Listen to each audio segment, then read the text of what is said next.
Hello student, स्वागत है आपका हमारे नए ट्यूब चैनल पर। जैसे कि आप जानते हैं कि 25 फरवरी को होने वाले बोर्ड एग्ज़ाम क्लास 12th का केमिस्ट्री का पेपर, जिसके बारे में हम कुछ इम्पोर्टेंट टॉपिक के बारे में डिस्कस करेंगे जो बोर्ड एग्ज़ाम में हर साल पूछे जाते हैं।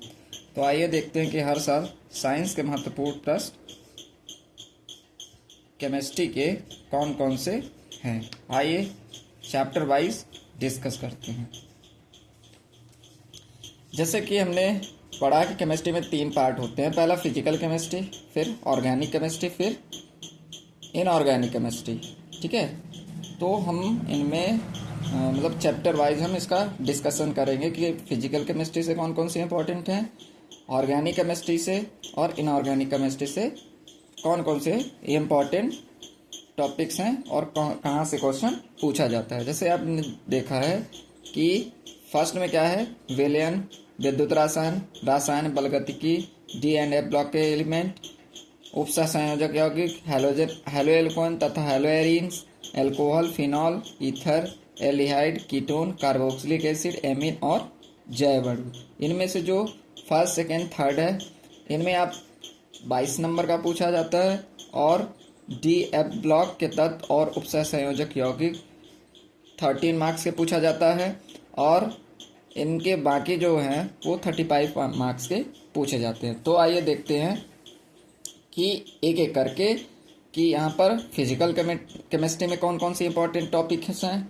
और फिजिकल केमिस्ट्री के बाद जो हमारा इनऑर्गेनिक केमिस्ट्री के कौन कौन से इंपॉर्टेंट टॉपिक्स हैं और ऑर्गेनिक केमिस्ट्री के कौन कौन से इंपॉर्टेंट टॉपिक्स हैं। आपको बस इतना ही करके जाना है। बोर्ड एग्ज़ाम में आपको पूरे मार्क्स ला सकते हैं।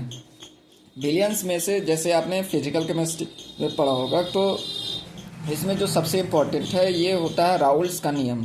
राउल का नियम क्या है?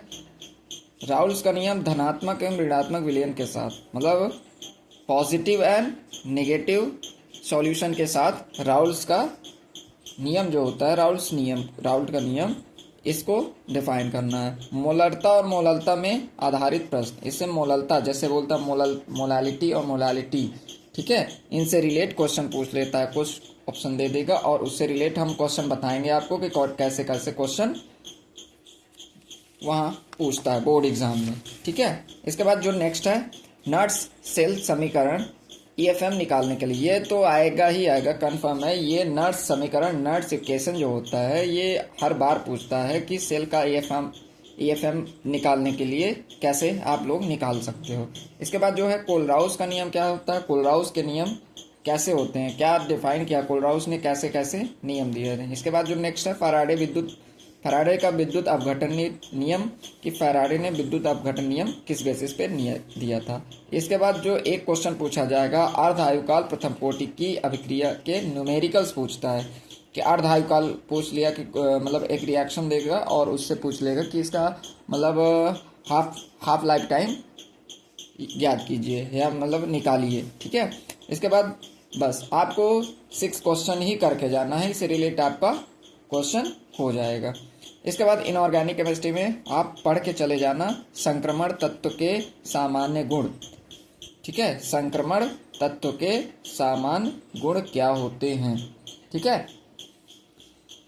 और इसके बाद जो नेक्स्ट है लैंथेनाइड संकुचन, जिसको बोलते हैं लैंथेनाइड कॉन्ट्रैक्शन, और कारण और परिणाम क्या होते हैं कि लैंथेनाइड कॉन्ट्रैक्शन क्या होता है, इसके क्या कारण है और क्या परिणाम निकलता है। ठीक है, इसके बाद उपसह संयोजक यौगिकों का आयुपीएसी भैया आपको अच्छे से करके जाना है और इसके लिए हम नेक्स्ट लेक्चर में आपका जैसे ही होगा तो हम आपके लिए आयुपीएसी का एक नया वर्जन लॉन्च करेंगे जो आपके लिए सूटेबल होगा। तब तक आप जो आपने पिछली क्लास में पढ़ रखा होगा उसी से आप आईपीएससी कर सकते हैं और ये इम्पॉर्टेंट भी है। आईपीएससी तो आपको भैया करके ही जाना है।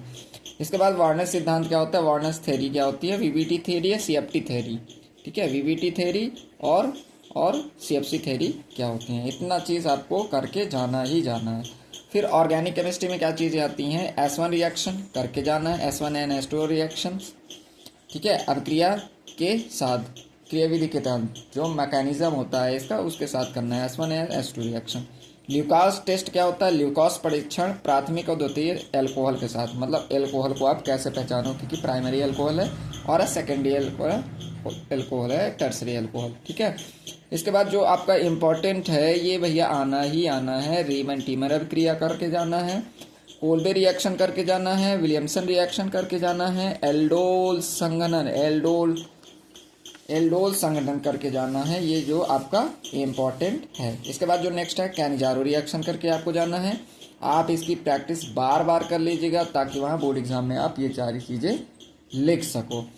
इसके बाद हाफमैन ब्रोमाइड रिएक्शंस, इसके बाद carbyl amine reactions, carpal amine, ठीक है, अभिक्रिया, डाइओजोनिक अभिक्रिया क्लोरोफॉर्म के साथ की क्लोरोबेंजीन कैसे बनता है, जितने भी क्लोरोबेंजीन की रिएक्शंस हैं आप उसको करके जाएगा। इसके बाद जो सबसे इम्पोर्टेंट चीज़ है बायोमॉलिक्यूल से सबसे ज़्यादा क्वेश्चन पूछा जाता है, जैसे पूछ लिया ग्लूकोज की स्ट्रक्चर बताओ, ग्लूकोज की संरचना आप बताइए, प्रोटीन की विकृतीकरण, प्रोटीन का स्ट्रक्चर बताओ, प्रोटीन क्या होते हैं, और पेप्टाइड बॉन्ड इनकी परिभाषा तथा निर्माण कैसे होता है, पेप्टाइड बॉन्ड्स क्या होते हैं। इसके बाद डीएनए की क्रिक वाटसन स्ट्रक्चर, डीएनए क्या होता है, डीएनए की क्रिक वाटसन स्ट्रक्चर बनाइए कि कितने मतलब एडेनिन, ग्वानिन, थायमिन, साइटोसिन कैसे क्या होते हैं, ये सारा चीज़ आपने पढ़ रखा होगा, इसीलिए हम आपको ये सारी चीज़ें बता रहे हैं कि इनमें क्या क्या इंपॉर्टेंट चीज़ें होती हैं। डीएनए तथा आरएनए में अंतर करके जाना है आपको, 2 से 4 पॉइंट इसके बारे में लिख के वहाँ आना ही आना है। इसके बाद जो सबसे इम्पोर्टेंट है कि विटामिन्स पूछता है, यहाँ पर क्या पूछेगा, विटामिन्स क्या है, और विटामिन्स की परिभाषा लिख कर वहाँ पे समझाना है, और विटामिन्स कितने तरीके के होते हैं, कि विटामिन्स टाइप्स ऑफ विटामिन्स कितने होते हैं, ये भी वहाँ पर लिख के आना है। आज के लिए इतना ही, थैंक यू, मिलते हैं नेक्स्ट वीडियो में।